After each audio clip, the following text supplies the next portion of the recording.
Assalamualaikum. My name is Nur Afika binti Zaini Sham and I will explain on the case of Ahmad Azhar bin Osman and Rozana binti Misbun.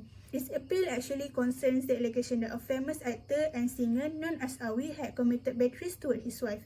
Initially, this case was brought to the session court and the plaintiff had won the case. Defendant was ordered by the session court to pay 80,000 ringgit damages to the plaintiff.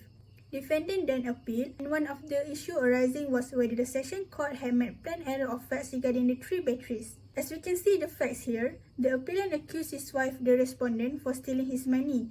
Because of that, he committed 3 batteries at 3 different places. The first battery was committed at home, second battery at the P&B's counter, and the third battery was committed at the car park.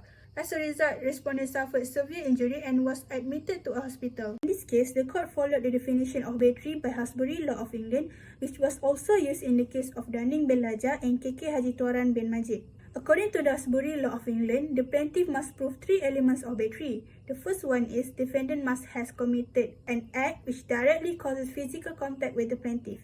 In this case, defendant has physically assaulted plaintiff. At home, plaintiff was punched, kicked and stomped by defendant.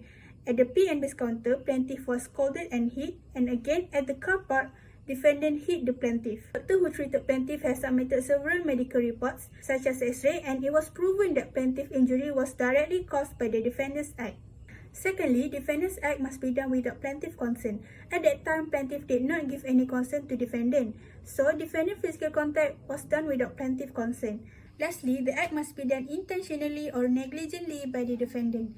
In this case, defendant has the intention to injure plaintiff when he started by repeatedly punch plaintiff's nose and continued to injure plaintiff although he can see that plaintiff is already suffering. He was also heavily influenced by his anger and disappointment. So the High Court decided to dismiss the appeal on the ground of the Session Court has not erred in fact by deciding that the 3 elements regarding the 3 batteries have been proven by the plaintiff in the original action. Plaintiff's testimony was also supported by evidence consisting of various medical reports and the police reports made by the plaintiff. In conclusion, defendant has committed 3 batteries and caused the plaintiff to suffer, not just physically but mentally and financially. Hence, I am personally agree with the Session Court decision to order the defendant to pay some damages to the plaintiff. Defendant's action was not just constitute battery but also amount to domestic violence in which cannot be justified in any circumstances. Afif bin Amaruddin versus Ram Talib bin Jani Muhammad and the others, emphasizing the battery claim. The issue of this particular case would be whether the defendants were liable for the thought of battery against the plaintiff due to the intentional physical contact that was unlawful and unconsented. Facts of this case were, in this case, the plaintiff Amir Afif bin Amaruddin brought a claim against the defendants Ram Talib bin Jani Muhammad and the others for the thought of battery. The incident arose from an altercation that occurred at a public venue. During the confrontation, the defendants physically engaged with the plaintiff in a manner that resulted in a direct, intentional and physical contact. Plaintiff alleged that the physical contact was neither provoked nor consented to. He claimed that the defendants initiated the altercation which escalated into a physical confrontation. The contact inflicted by the defendants was caused harm and discomfort to the plaintiff substantiated by medical reports submitted as evidence in the court. Eyewitnesses' testimony supported the plaintiff's account, indicating that the defendants aggressively during the incident.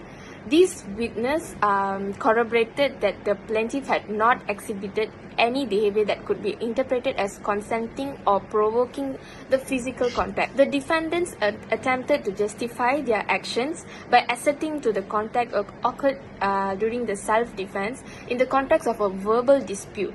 However, the evidence presented by the plaintiff, including the corroborative medical reports, and witnesses' statements pointed an intentional act of battery rather than an accidental or first element would be the defendant has committed an act which directly caused physical contact with the plaintiff. The physical contact between the defendants and the plaintiff occurred during an altercation. This contact was direct without any intervention of a third party or an external factor. Evidence presented by the plaintiff, such as medical reports and corroborative testimony, confirm that occurrence of this contact and its physical effects. However, the second element of thought of battery would be the act is done without the plaintiff's consent. The plaintiff was testified that he did not agree to any physical contact during the confrontation, that act was entirely provoked. Eyewitnesses corroborated the plaintiff's account, indicating that the physical contact was initiated by the defendants during a heated verbal dispute. There were no indications that the plaintiff's willingness or agreement to engage in physical interaction. And the third one, definitely, the plaintiff submitted medical reports showing that physical discomfort or harm during resulting contact from the contact that the defendants caused, further demonstrating the absence of implied consent. However, the third element of thought of battery is also fulfilled, which is the act is intentionally or negligently done by the defendant. This is where the evidence presented by the plaintiff indicated that the defendants acted with intent. The altercation arose from a verbal dispute that escalated into physical contact initiated by the defendants. Witness testimonies and circumstantial evidence suggested that physical contact was deliberate and not incidental or accidental. The defendants did not deny making contact but tried to justify their action as self-defense, further implying intent behind their actions. The court's decision and ratio decidendi were the case Amir Afif versus Ram Talib, Jani Muhammad and the others. The court held the defendants liable for battery because the three elements of thought was proved, finding that they intentionally caused physical contact with the plaintiff without their consent is a lawful justification that they can be claimed under the thought of battery. The court ruled that the defendants intentionally committed an unlawful act and physical interference without the plaintiff's consent, and their defendants, including self-defense, failed due to lack of evidence. This reaffirmed that the protections of individuals from intentional physical harm under the thought of battery. And the conclusion of this case would definitely be the defendants were held liable intentionally committing on unlawful act, such as like physical contact towards the plaintiff and without the plaintiff's consent. And the court emphasized that the importance of protecting personal autonomy and bodily integrity, rejecting unsubstantiated or disappropriate defenses like self-defense. My personal review of this case would be like the judiciary's commitment to upholding the individual rights and addressing intentional physical harm through legal remedies. The decision is significant and it clarifies the boundaries of self-defense. Like, not every physical contact could be a way to defend yourself. Sometimes it's not enough, and particularly the needed for proportionally and credibly evidence. It also reinforces the Assalamualaikum, my name is Muhammad Syamil Koyim bin Muhammad Sariman, and I will be presenting the case of Eternam Yeo Chun Sung and another versus Inspector Muhammad Nur Husri Johari and others. So the issue for the case is whether the injuries inflicted on Bala Murugam, the plaintiff co-defendant, by the defendants amounted to unlawful assault and battery. So for the facts of the case is, Bala Murugam was arrested on 6th of February 2017 and was detained at the North Klang District Police Headquarters.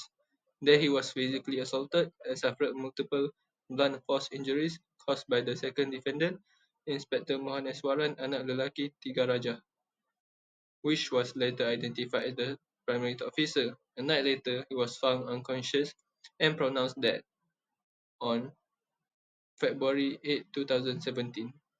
Postmortem confirmed that Bala Murugam were not Balamurugam injuries were not coincidence or self-inflicted, rather was a result of consistent physical violence which led to his death. There are three elements of thought of battery that need to be satisfied in order for the defendants to be held liable. For the first one, the defendant had committed an act which directly caused physical contact with the plaintiff. The EAIC findings reported specific defendant responsible for the physical violence caused to Balamurugam.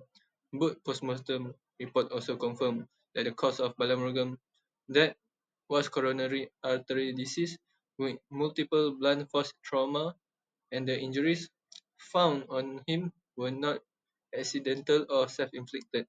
The second one is the act is done without plaintiff consent. Balamurugam complained to the demand magistrate on 7th of February that he was physically assaulted by the second defendant, which showed it happened without his consent. This fact was also confirmed by the first defendant. Last but not least, the act is done intentionally or negligently by the defendant. Witnesses, including the EAIC, testified that the second defendant physically assaulted Balamurugam as he refused to confess, which is also a form of coerce. The defendants were also law enforcement officers. The intent to physically harm the detainee showed that it was intentional. Let's look at the court decision and ratio decidendi. The High Court awarded damages for negligence, assault and battery, false imprisonment, and breach of statutory duty, holding the defendants, in this case police officers and the Government of Malaysia, liable for the death of Bala Murugam while in police custody. The court decision also included as listed below. The court held, held that evidence including testimonies and post-mortem of the deceased proved that the second defendant did in fact physically assaulted Balamurugam to the point it caused complication which led to his death. Hence, the defendants were held liable. So for the conclusion and personal review, the second defendant, which is the primary thought officer, had committed assault and battery. I personally agree with the court decision, but had wished for the defendants to be criminally prosecuted, especially the second one. The defendant's action was not just constitute battery, but also amount to misuse and abuse of powers by the authorities. That's all from me. Thank you. So moving on to the case of Ahmad Ikhwan bin Ahmad Fauzi against Muhammad Fahimi bin Endut, father and next of kin to Ahmad Safwan Halim bin Waqami and others from another appeal. The issue involved in this case is whether bullying and assault was reasonable foreseeable event in schools and school authorities were therefore vicariously liable to victim for damages he suffered.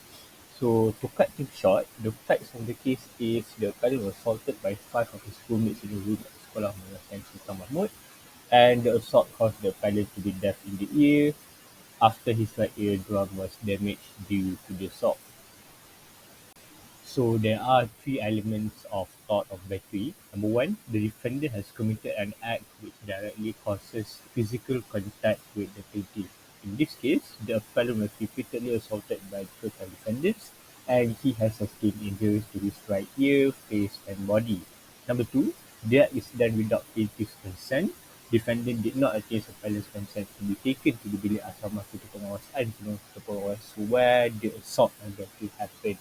And number three, the act is done intentionally or negligently by the defendant, where in this case, defendant intentionally injured the appellant when they repeatedly assaulted him, and the Ketua Pengawas and Penolong Ketua Pengawas was in the room and watched when the assault and battery happened, but they did nothing to stop it. So lastly, let's talk about the court's decision and ratio.